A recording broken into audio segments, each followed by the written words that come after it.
आवाज ही रखना होगा। तो इतने छोटे नोटिस पे आप लोगों ने प्रोग्राम रखा, इसके लिए आप सबका धन्यवाद, बहुत सारा साधुवाद।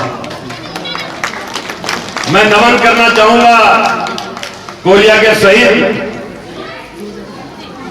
रामेश्वर लाल जी, ध्वजक और लांस नायक लिखमा राम जी, जिन्होंने देश के लिए अपनी जान दी थी।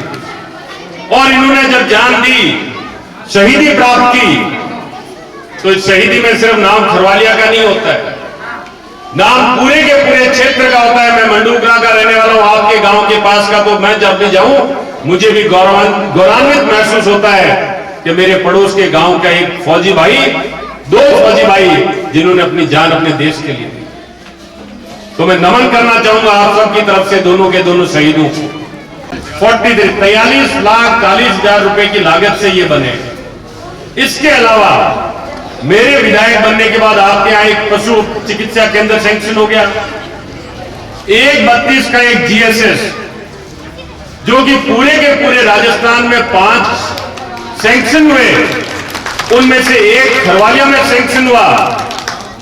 और सैंक्शन के साथ में एक चीज बताऊं, 5 हुए, उनमें से 4 में आज दिन तक काम चालू नहीं हुआ। एक सिर्फ डीडवाना के खरवालिया का ही है जिसका काम चालू हो गया और अगले 6 महीने के अंदर संपूर्ण हो जाएगा। पानी की बड़ी भारी दिक्कत रहती थी। मेरे विधायक बनने के बाद सबसे पहले किसी गांव में अगर पानी गया तो गांव खरवालिया था और दूसरा गांव मंडूकरा था। मैंने मेरी तरफ से कोशिश की कि जो भी काम आप लोगों के लिए कर सके वो करें। अभी भी मेरे सामने सरवर साहब ने एक बड़ी लंबी चौड़ी सी लिस्ट दे दी।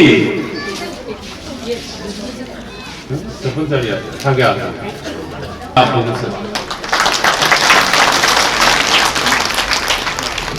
अब बात रही, हर जगह जब भी मैं जाता हूं, कल कह रहा था, हालांकि काम में मैंने कभी कोताही नहीं की। कोई लोग कुछ भी बोले कोरोना में काम नहीं हो रहा है, लेकिन डीडवाना के अंदर आप लोगों को मैं तय बता रहा हूं, जितने काम डीडवाना में, आजू बाजू की विधानसभा उठा के देख लेना, इतने काम कहीं और आपको नहीं मिलेंगे। मीठे पानी का मैं चुनाव में बोल के गया था, टेस्टिंग का काम चल रहा है और अगले कुछ ही दिनों में डीडवाना के प्रत्येक गांव के प्रत्येक घर तक मीठे पानी की व्यवस्था हो जाएगी। आज सिंगाना, बामासी, उधर हमने अभी उद्घाटन किए। कुछ कमी रह गई, टेस्टिंग में कमी रह गई, जो पानी की सप्लाई जिस तेजी से आ रही थी उसमें कमी रह गई, उसका सुधार का काम चल रहा है। अब जो बात मैं हर जगह करता हूं वो आप लोगों के समक्ष बांटना चाहूंगा। कल आप लोगों ने टीवी में सुना होगा, अखबार समाचार में देखा होगा, केंद्र की सरकार के साथ कुछ किसान हैं जो बात करना चाह रहे हैं। पंजाब के किसान, हरियाणा के किसान, यूपी के किसान, राजस्थान के किसान, पूरे भारत के किसान। कल केंद्र की सरकार ने बोल दिया कि हम बात नहीं करेंगे। आप पूरे के पूरे भारत की 70% आबादी किसानों की आबादी, और इस सरकार का मत देखिए, घमंड देखिए कि जो पूरे भारत को अन्न देती है, पेट पालती है, उस कौम को यह बोल दिया गया कि हम आपसे बात नहीं करेंगे, आप जा सकते हैं। कोई तारीख नहीं। मैं आप लोगों के समक्ष ये बात इसलिए रखना चाह रहा हूं कि जब इस टाइप की, मैं जब भी किसान की बातचीत होती है सरकार की, हर आधे घंटे बाद न्यूज देखता हूं कि क्या चल रहा है, क्या हो रहा है, किसानों की बात मानी गई या नहीं मानी गई। लेकिन कल जब ये खबर पड़ी रात को कि केंद्र की सरकार ने मना कर दिया कि हम आपसे कोई बात नहीं करेंगे, आप जा सकते हैं, तो मुझे वाकई बड़ा दुख। अगर उस कौम के साथ जो पूरे भारत का पेट पालती हो, याद करिए वो भी दिन है, जो बुजुर्ग बैठे इनको जानकारी होगी, अमेरिका से गेहूं आता था, लाल रंग का गेहूं आता था और खाने से बीमारी होती थी, लेकिन हमारे पुरखों ने पेट पालने के लिए वो गेहूं खाया है, अपने बच्चों को खिलाया है। और आज उस कौम को जिसने पूरे भारत को पेट पाला, उसके लिए अगर ये बोल दिया जाए हम आपसे बात नहीं करेंगे, तो इससे ज्यादा बड़ी बेइज्जती, इससे ज्यादा घमंड कोई नहीं दिखा सकता। और 26 तारीख को जब पूरे के पूरे भारत के किसान दिल्ली में इकट्ठे हो रहे हैं, तो मुझे यह लगता है आपकी और हमारी जिम्मेदारी बनती है उन किसानों का साथ देने के लिए हम सब दिल्ली चले। अगर आज के वक्त हम लोग दिल्ली नहीं चल सकते, उन किसान पिछले इतने दिनों में ठंड के अंदर जब वो किसान वहां बैठे हुए हैं, तो मेरे पास सही आंकड़ा आज सुबह का नहीं है, लेकिन 80 से ज्यादा किसानों ने अपने जान दे दिए, बलिदान दे दिए, उस आंदोलन के अंदर बलिदान दे दिया।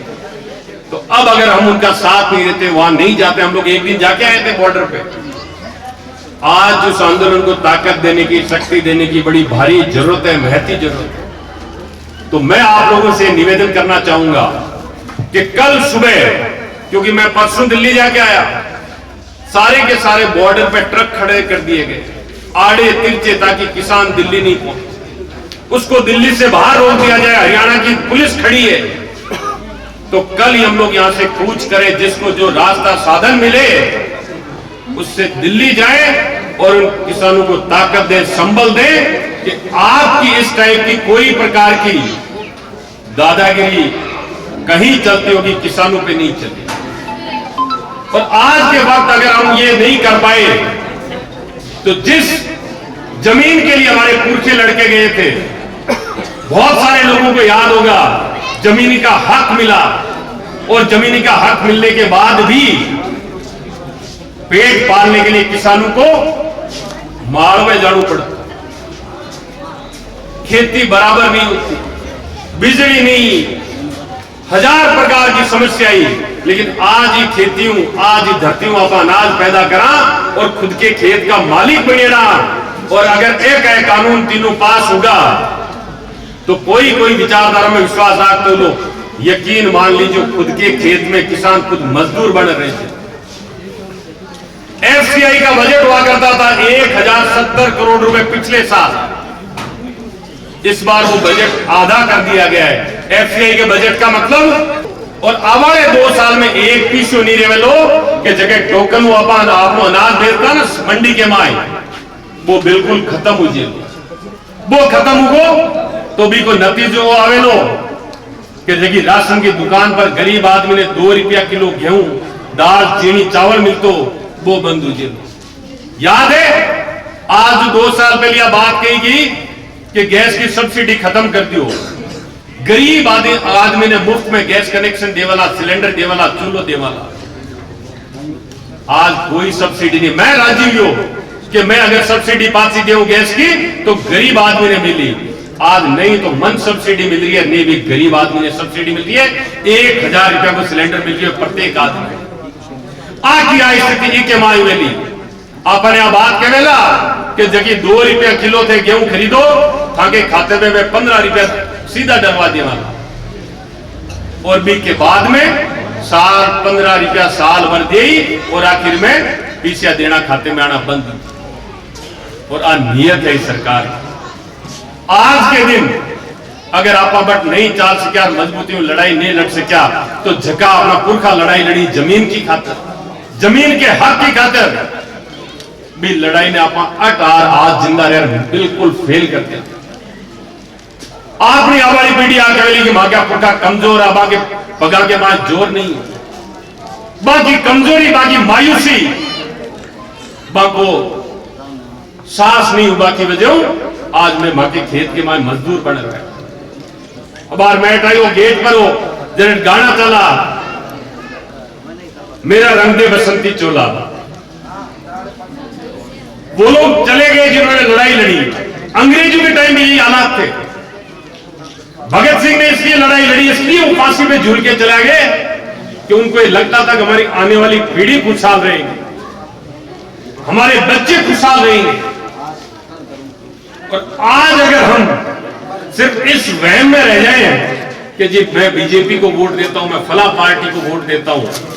मैं जब शाहजहांपुर बॉर्डर गया तो मैंने बात अपने भाषण में कही कि मैं कांग्रेस पार्टी का हूं, लेकिन जब बॉर्डर पे आया हूं आप लोगों किसानों के बीच में, तो मैं पार्टी का झंडा, पार्टी की सोच बॉर्डर पे छोड़ के आप लोगों के बीच में सिर्फ इसलिए आया हूं कि दुख किसान का दुख है, उस व्यक्ति का दुख है जो मेहनत करके ना सिर्फ अपने बच्चों का पेट पालता है जेठ की गर्मी में, आज के ठंड के दिन में सांप बिच्छू से डरे बिना सिर्फ इसलिए मेहनत करता है कि मैं अपना पेट पालूं, अपने गांव का पेट पालूं और अपने भारत का पेट। 26 जनवरी को जब शहीद परेड करेंगे, शहीद फौजी परेड करेंगे, फौजियों के परेड करने के बाद किसानों ने आह्वान किया है कि हम एक परेड करेंगे। वो परेड होगी ट्रैक्टरों की परेड, किसानों की रैली। वो इतनी बड़ी रैली होनी चाहिए कि मोदी जी का घमंड, इस केंद्र की सरकार का घमंड टूट जाए।